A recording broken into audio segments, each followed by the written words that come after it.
Hi, so having identified a way of simplifying a matrix, decomposing it to invert it, we now move on to probably the sort of central section of this part of the module on matrices, which is iterative methods for inverting your matrix A. And there are many methods out there that are used for doing iterative inversions. We're going to sort of focus on one of the oldest ones because it illustrates a lot of the principles behind these methods, and that method is called the Jacobi method. Okay, so we're moving now on to what's the main chunk on this section on matrices, this section of the module. We're going to do iterative matrix methods.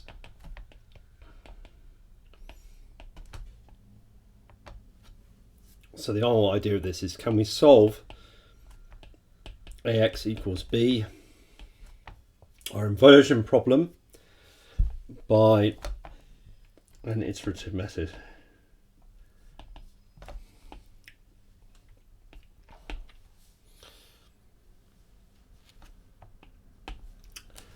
So before this, we were looking at decomposing A to make it easier to solve.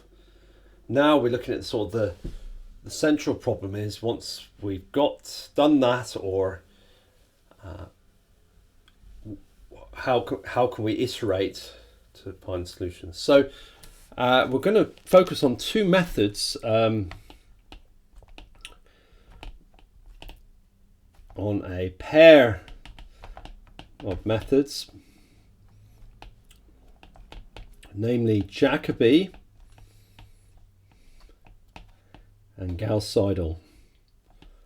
And as I said, these examples are numerical methods that are named after people, not after how it works. So you're none the wiser by those, apart from remembering that these are the things we're going to focus on. And these are very old methods. These go back possibly 100 years, maybe more. And the methods you would find in sort of modern codes that solve these sort of problems would be more sophisticated than this. But we keep these in a sort of introductory sort of program on matrices, in the sense that they illustrate many of the things that more complicated methods have about them. So they're still very useful as a sort of teaching thing. And so let's look at Jacobi.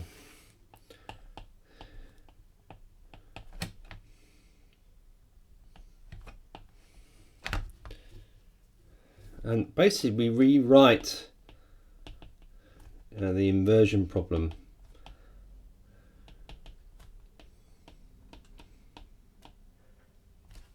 So we rewrite AX equals B in a form that's ready for iteration. So actually we write it as X vector equals C vector minus B of X. And this may ring sort of alarm bells in the sense that you've seen it before. It's a little bit like the fixed point iteration, right? You start with a certain problem and you rewrite it for iteration. And exactly like this, it's really a fixed point iteration type thing for vectors and matrices. So we write AX equals B in the form of X equals C minus B of X. And then we iterate. So we have X vector at n plus 1 equals C vector minus B of X of n. So what we've done by doing this is we've converted what is an inversion problem normally, inverting A, which is very computationally intensive, to a multiplication problem. Because all we do is value that, we've got this vector C, which is a constant vector. All we do is multiply by B at each stage. So the iteration involves multiplication by a matrix at each step. Okay, so basically this is a lot of these iterative methods in matrices, and involve doing a problem that is easier to solve. It's much easier to do a matrix multiplication than to do a full inversion problem. But if we can make it iterative and we just repeatedly apply the multiplication, then we can converge to a solution. So this is good. So, and then this is analogous, if you like, some people to fixed point method in root finding. So I told you that the compartmentalization of the module is not fixed, that lots of things are related to one another, and this is an example of where it is, that you just iterate. So let's just remind ourselves, n is a step of the iteration now, not the time step. N is a step of the iteration, and B is a different matrix from A that we're going to look at deriving, that we can repeatedly multiply through, and then that C is a constant vector. C is a constant vector.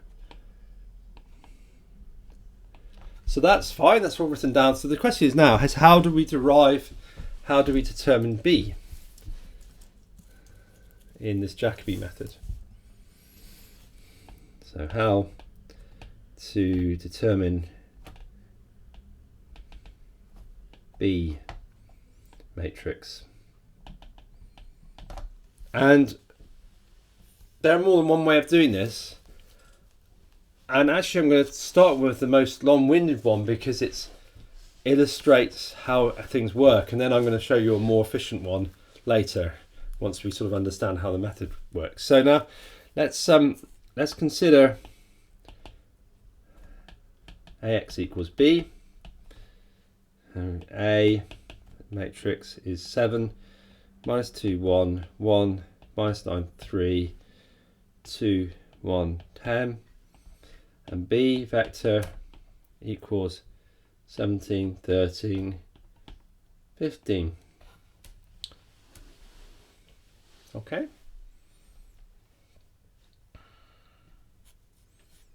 And what we're going to do is we're going to call X equals scalar values X, Y, and Z. So we're basically going to write AX equals B as simultaneous equations.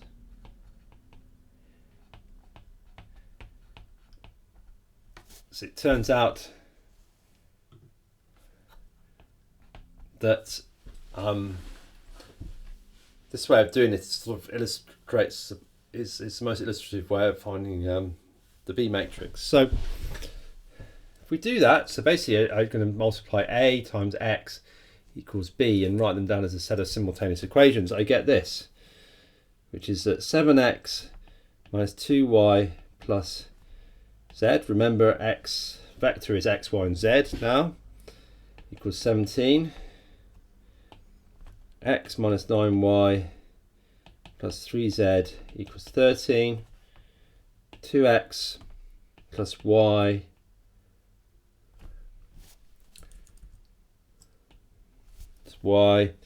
plus 10z equals 15.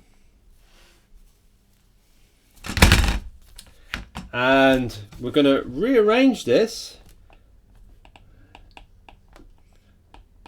in a certain way to make X subject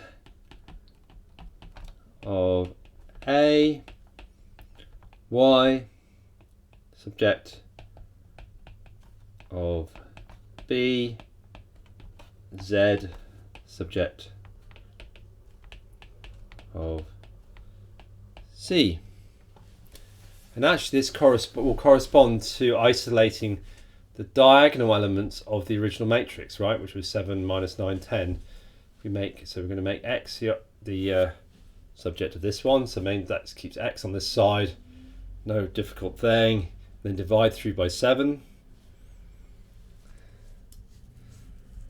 So we then end up with X equals 17 on 7. I'm going to keep them in this form 2 is 7y minus 1 over 7z. Y equals minus 13 on 9 plus a ninth x plus a third z. Z equals 3 on 2 minus a fifth x plus a tenth of y. And maybe if I show you something now, you'll see why I've done this method. Because remember, we're interested in, if I just write, we're interested in x is c minus b of x. Can we rearrange our original problem into that form? X is c minus b of x. So now on the left hand side, because we've done that, because we now have the x vector is appearing in the first row. So x equals c, and that will come in there, yeah, minus b times x, because these have x, y and z. This will form here. So that's why we've done it. So we've, just remember what we've done, we've expanded ax equals b in terms of its three components, ax, x, y and z. We then rearranged each of those equations to make x, y and z the subjects, and we see then what we've got is a rearrangement of the equation with x equals c minus b of x. Okay.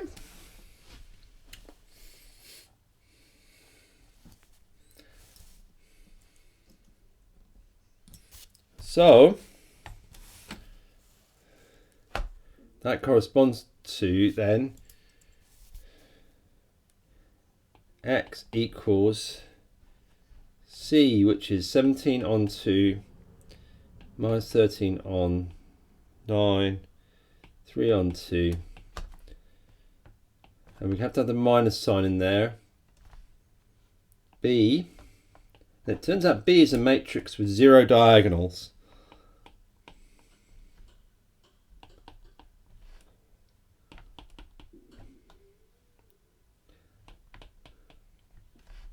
A fifth, a tenth, and then this is x as well, yeah? So this is C and this is B. That's our B matrix now. Has 0 diagonals and has all these off diagonal elements. So when we want to iterate to the solution, we start with the initial value of x and we keep multiplying through by the B matrix here and adding on C at each stage until we iterate towards the solution. So at the moment this might seem like magic. I have not really demonstrated why this works. Well, this is part of this module, is actually demonstrating why a method like this produces a converged solution, and when, under what conditions does it converge. Okay, so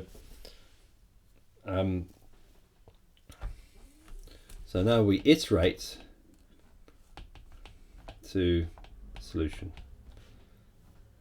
X of n plus 1 equals c minus b of x of n. And we iterate again and again.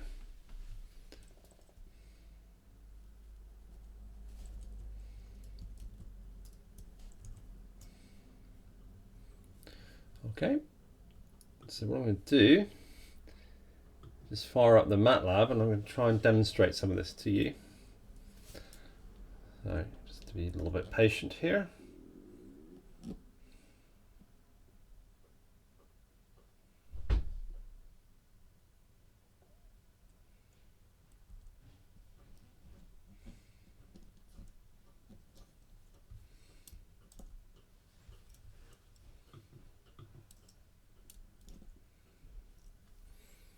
Okay, so let's get the command window open. And I just want to show you in MATLAB how this is going to how this is going to work. So I want to take this same example now and then iterate it, and hopefully we can get to the true solution. So format long, just make sure we're outputting a long form of the output. Then we're going to start off with our original matrix 7 minus 2 1, then 1 minus 9 3 2 1 10. That's our matrix. This is, remember, this is how you input matrix into MATLAB. You put in row at a time. You don't need to put commas for each row element, and then you separate each row off with a semicolon. If I press enter, there's our original matrix A, and then our vector B, which is right hand side, which is 17 13 15 transposed. This is right hand side. So of course in MATLAB there's a matrix, there's an inbuilt very good matrix inversion software that you just do in this following way. Do A backslash B solves true, so it's a true solution. So the thing to remember about this in MATLAB is it's this backslash, not forward slash, not, it's the backslash, and that's a very sophisticated routine which has got a very shorthand way of writing. So a true solution, which is now a vector,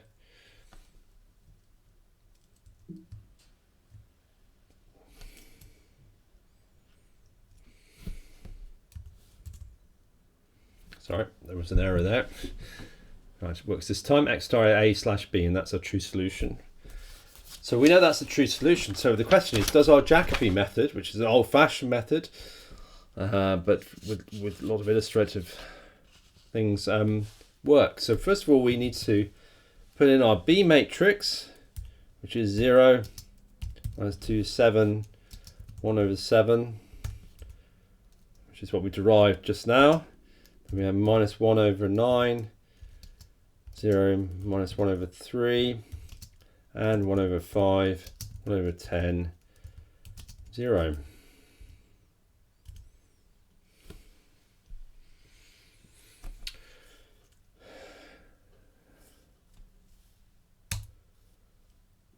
Okay, that's your B matrix. It's got zeros along the diagonal, as we know. And then you have your C vector, which we derived as well, which is 17 on 7, minus 13 on 9, and then 3 on 2 transposed. Okay. Then we have to have an initial value of x for our iteration, and we're just going to pick 0, 0, 0, which is not biasing the calculation at all. 0, 0. Let me just bring this bottom line up into the middle of the screen a bit so you can see it. 0, 0, 0. So that's initial value. So all these steps are in the lecture notes for you to redo in your own time when you want. So in fact, I recommend you key in some of these little command line exercises just to understand how things work. Then we're going to iterate. So for n equal, I'm going to do this in a loop. So for n is 1 to 10, and then we do the Jacobi iteration, which is basically just x equals c minus b times x. Of course, the n plus 1 and the n's don't appear here because it's basically overwriting x each time with the previous value. So this is all the Jacobi iteration is that's a single line, and then we end the loop. And lo and behold, we end up with x. So we started from 0, 0, 0. We've done 10 iterations of the Jacobi, and lo and behold, we have x. And if we look at the true solution alongside it and get them together, look how close they are. So almost by magic at the moment, and we'll reveal how the magic works, if you like, with some proper analysis, we've got this iterative method which gets us towards the true solution very efficiently, and we can determine the error in the solution by just doing the absolute value of x minus x star. And the error is of order 10 to the minus 5, so much smaller in order magnitude than the true solution. So that's just an example of the Jacobi method. And all we've done is just rewrite it as c minus b of x, c minus b times x, and then we've iterated it over and over again. Okay, so the big question is, why does this work, and what are the conditions for its work? I've given an example here where it does work, and that's really where the analysis, if you like, of convergence for these methods will really come into its own, and is probably one of the most involved parts of the module for that reason. Okay, so I'll stop there for now.